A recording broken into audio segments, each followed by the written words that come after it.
Hi there, my name is Alex Smith. I'll be covering the Part 2 section for the 11.6 chapter, Surfaces in Space. I will be covering cylinders, quadratic surfaces, ellipsoids, hyperboloids of one sheet, as well as hyperboloids of two sheets. But let's go ahead and get started with cylinders. Now, a cylinder is defined as a curve in a plane intersecting with a line that's not necessarily on a parallel plane to that curve. And inevitably what you're going to see is a picture that looks similarly to these two depending on what the actual function for the curve is. Now, the equations for cylinders can vary. There are many things that can be a cylinder just based on its actual ability to be parallel. As you can see from examples here, a cylinder can be either the general pattern that we have, which you would expect, or it can be equivalent to this curve here, where this is still a cylinder.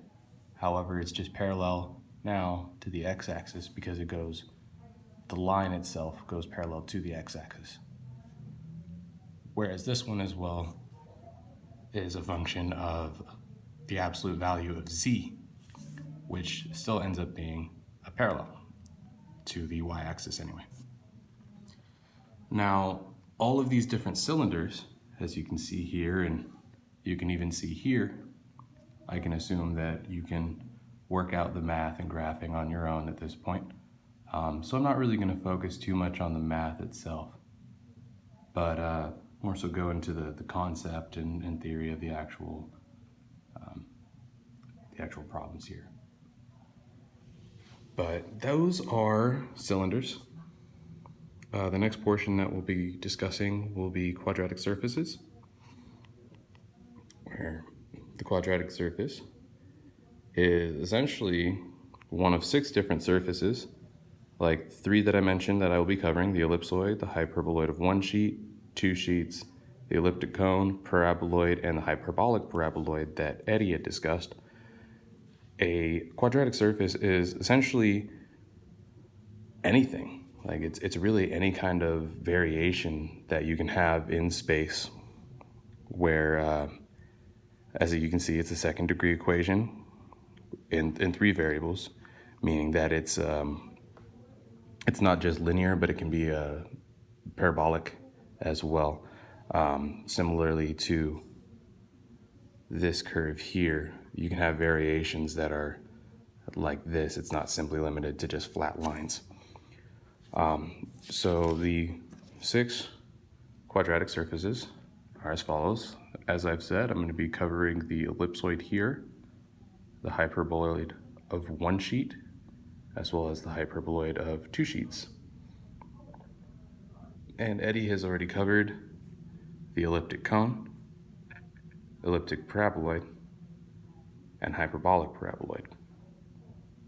So you should have a good understanding of what the hyperbolic paraboloid, elliptic paraboloid, and elliptic cone are at this point. So I'm mostly going to stick with these here. Now, an ellipsoid is very similar to a circle, except as you can see from the picture here, it's a little stretched out, meaning that normally how you would have an equation for a sphere, it'd be x squared plus y squared plus z squared equals some kind of radius squared.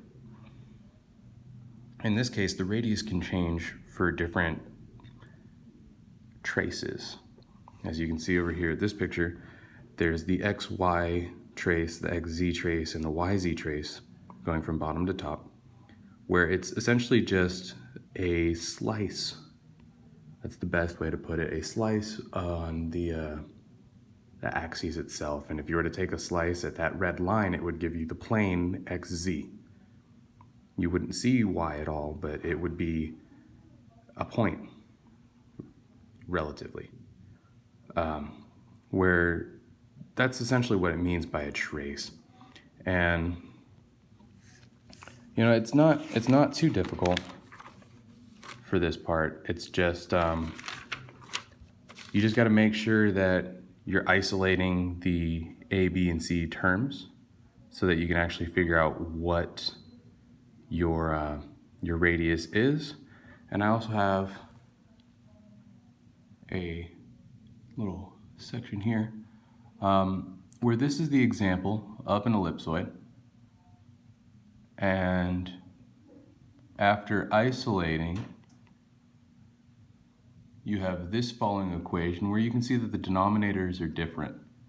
Now, as those denominators are different, it changes each separate equation, which inevitably allow you to be able to draw your trace. Now, I didn't draw it on this section, but for future reference, the easiest way is just to draw out the traces where you set each term to 0, and then you're left with an equation that will allow you both the y, the z, or respective axis, x and z, or x and y, and then the radii squared in the denominator.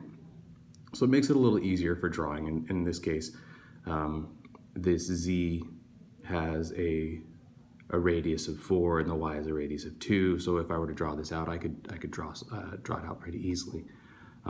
Just for the sake of time in this class, I don't believe that I did. Now that is an ellipsoid again. Moving on to the next section is going to be a hyperboloid of one sheet. Now this is the math that you're going to see later, so I'm just going to leave it here for a second. If you need to pause it to examine it, you can do so at any point in time. But what I really want to show you, because it's a better drawing, is this one here. Now this is a hyperboloid of one sheet, and the best way to tell between a hyperboloid of one sheet and a hyperboloid of two sheets is the amount of negative signs. Now in this case, the negative symbol is in front of the z. Coincidentally, this quadratic surface also happens to be parallel to the z-axis. And that's not just a coincidence. It turns out that anytime there is a quote-unquote odd man out, for example, in this case it's the z-axis, in this case over here it's the y-axis. Now since the y-axis is negative here, the whole quadratic surface is parallel to that specific axis. So going back to the other one, this one here, you can see that the z is the negative symbol, so this entire thing is going to be parallel to the z-plane. Now, when you actually do the traces for this one, you can see the red lines. You're given two sets of hyperbola in the xz plane and the yz plane, and you're given an ellipse that is in the xy plane that expands or contracts based on what the values of a and b respectively for this scenario is. But going back to the math here, you can actually see the math of the traces where you can see just how the, in this case it ends up being a circle because the denominators are the same.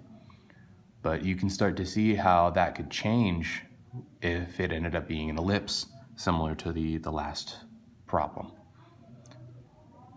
But that's not too bad.